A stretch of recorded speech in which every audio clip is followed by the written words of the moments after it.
शिव समान दाता नहीं, विपत्ति निवारण हार। लज्जा हमरी राखियो, नंदी के अश्वा। ओम नमः शिवाय। राधे राधे। आइए सुनते हैं श्रावण मास महात्म्य का चौथा अध्याय, धारणा पारना, मासोपवास व्रत और रुद्र वर्ती व्रत वर्णन, सुगंधा का आख्यान। ईश्वर बोले, हे सनत कुमार, अब मैं धारण पारण व्रत का वर्णन करूँगा। प्रतिपदा के दिन से आरंभ करके सर्वप्रथम पुण्याहवाचन कराना चाहिए। इसके बाद मेरी प्रसन्नता के लिए धारण पारण व्रत का संकल्प करना चाहिए। एक दिन धारण व्रत करें और दूसरे दिन पारण व्रत करें। धारण में उपवास तथा पारण में भोजन होता है। श्रावण मास के समाप्त होने पर सबसे पहले पुण्याहवाचन कराना चाहिए। इसके बाद हे मानद आचार्य तथा अन्य ब्राह्मणों का वरण करना चाहिए। तत्पश्चात पार्वती तथा शिव की स्वर्ण निर्मित प्रतिमा को जल से भरे हुए कुंभ पर स्थापित कर रात में भक्ति पूर्वक पूजन करना चाहिए तथा पुराण श्रवण आदि के साथ रात भर जागरण करना चाहिए। प्रातःकाल अग्नि स्थापन करके विधि पूर्वक होम करना चाहिए। त्र्यंबक इस मंत्र से तिल मिश्रित भात की आहुति डालनी चाहिए। उसी प्रकार शिव गायत्री मंत्र से घृत मिश्रित भात की आहुति डालें और पुनः षडाक्षर मंत्र से खीर की आहुति प्रदान करें। तदंतर पूर्णाहुति देकर होम से इसका समापन करना चाहिए। इसके बाद में ब्राह्मणों को भोजन कराना चाहिए तथा साथ ही आचार्य की पूजा करनी चाहिए। हे महाभाग, इस प्रकार से उद्यापन संपन्न करके मनुष्य ब्रह्महत्या आदि पातकों से मुक्त हो जाता है। इसमें कोई संदेह नहीं है। अतएव इस महाव्रत को अवश्य करना चाहिए। हे मुने, अब श्रावण में मास उपवास की विधि को आदरपूर्वक सुनिए।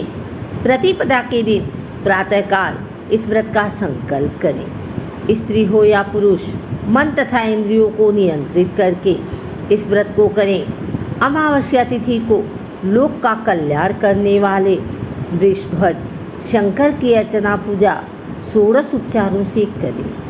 तदंतर अपने सामर्थ्य के अनुसार वस्त्र तथा अलंकार आदि से ब्राह्मणों का पूजन करें। उन्हें भोजन कराएं तथा प्रणाम करके विदा करें। इस प्रकार से किया गया मास उपवास व्रत मेरी प्रसन्नता कराने वाला होता है।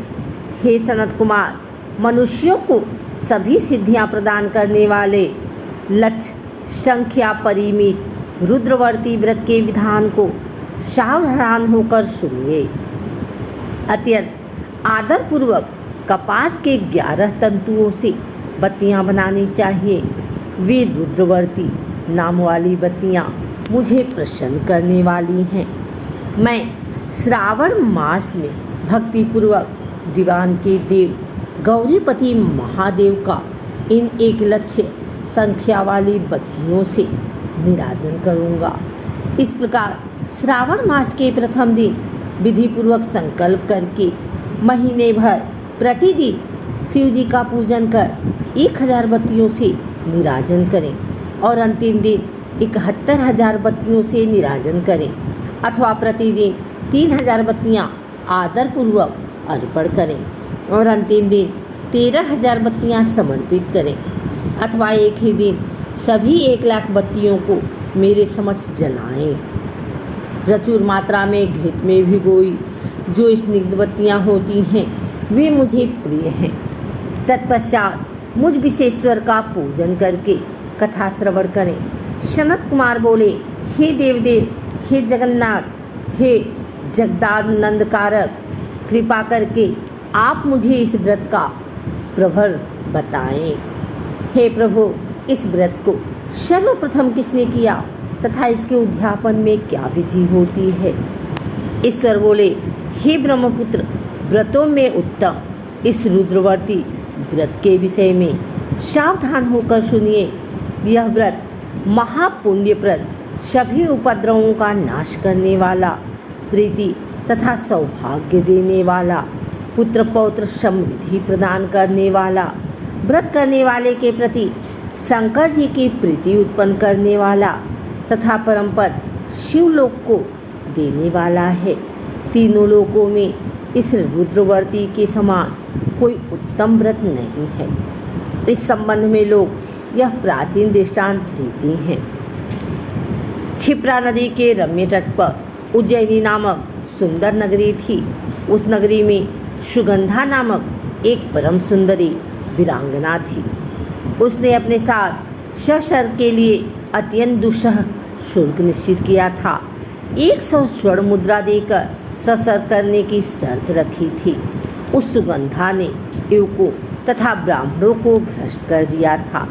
उसने राजाओं तथा राजकुमारों को नग्न करके उनके आभूषण आदि लेकर उनका बहुत तिरस्कार किया था। इस प्रकार उस सुगंधा ने बहुत लोगों को लूटा था। उसके शरीर की सुगंध से कोस भर का स्थान सुगंधित रहता था। वह पृथ्वी तल पर रूप लावण्य और कांति की मानो निवास स्थली थी। वह 6 रागों और 36 रागिनियों के गायन में तथा उनके अन्य बहुत से भेदों की भी गान क्रिया में अत्यंत कुशल थी। वह नृत्य में रंभा आदि देवांगनाओं को भी तिरस्कृत कर देती थी और अपने एक एक पग पर अपनी गति से हाथियों तथा हंसों का उपहास करती थी। किसी दिन वह सुगंधा कटाक्षों तथा भव चालान के द्वारा काम बाड़ों को छोड़ती हुई क्रीड़ा करने के विचार से क्षिप्रा नदी के तट पर गई। उसने ऋषियों के द्वारा सेवित मनोरम नदी को देखा। वहाँ कई विप्र ध्यान में लगे हुए थे तथा कई जप में लीन थे, कई शिवार्चन में रत थे तथा कई विष्णु के पूजन में तल्लीन थे। हे महामुनि, उसने उन ऋषियों के बीच विराजमान मुनि वशिष्ठ को देखा। उनके दर्शन के प्रभाव से उसकी बुद्धि धर्म में प्रवृत्त हो गई। जीवन तथा विशेष रूप से विषयों से उसकी विरक्ति हो गई।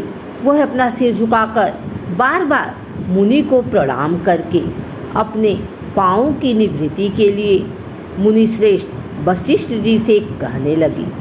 सुगंधा बोली, हे अनाथनाथ, हे विप्रेंद्र, हे सर्व विद्या विशारद, हे योगीश, मैंने बहुत से पाप किए हैं। अतः हे प्रभु, उन समस्त पापों का नाश के लिए मुझे उपाय बताइए। ईश्वर बोले, हे सनत कुमार, उस सुगंधा के इस प्रकार कहने पर वे दीनवत्सल मुनि वशिष्ठ अपनी ज्ञान दृष्टि से उसके कर्मों को जानकर आदरपूर्वक कहने लगे। वशिष्ठ बोले, तुम सावधान होकर सुनो। जिस पुण्य से तुम्हारे पाप का पूर्ण रूप से नाश हो जाएगा, वह सब मैं तुम्हें अब कह रहा हूँ। हे भद्रे, तीनों लोकों में विख्यात वाराणसी में जाओ। वहाँ जाकर तीनों लोकों में दुर्लभ महान पुण्य देने वाले तथा शिव के लिए अत्यंत प्रीतकर रुद्रवर्ती नामक व्रत को उस क्षेत्र में करो। हे भद्रे, इस व्रत को करके तुम परम गति प्राप्त करोगी। ईश्वर बोले, तब उसने अपना धन लेकर सेवक तथा मित्र सहित काशी में जाकर वशिष्ठ के द्वारा बताए गए विधान के अनुसार व्रत किया। इस प्रकार उस व्रत के प्रभाव से वह सशरीर उस शिवलिंग में विलीन हो गई।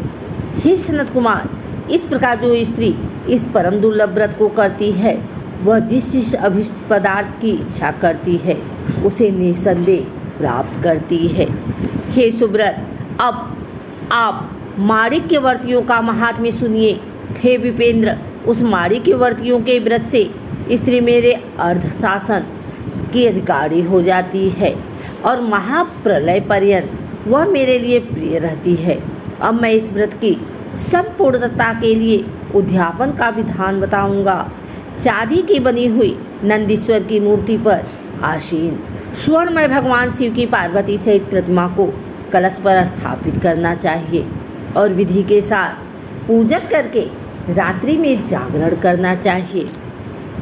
इसके बाद प्रातःकाल नदी में निर्मल जल से विधि पूर्वक स्नान करके 11 ब्राह्मणों सहित आचार्य का वरण करना चाहिए।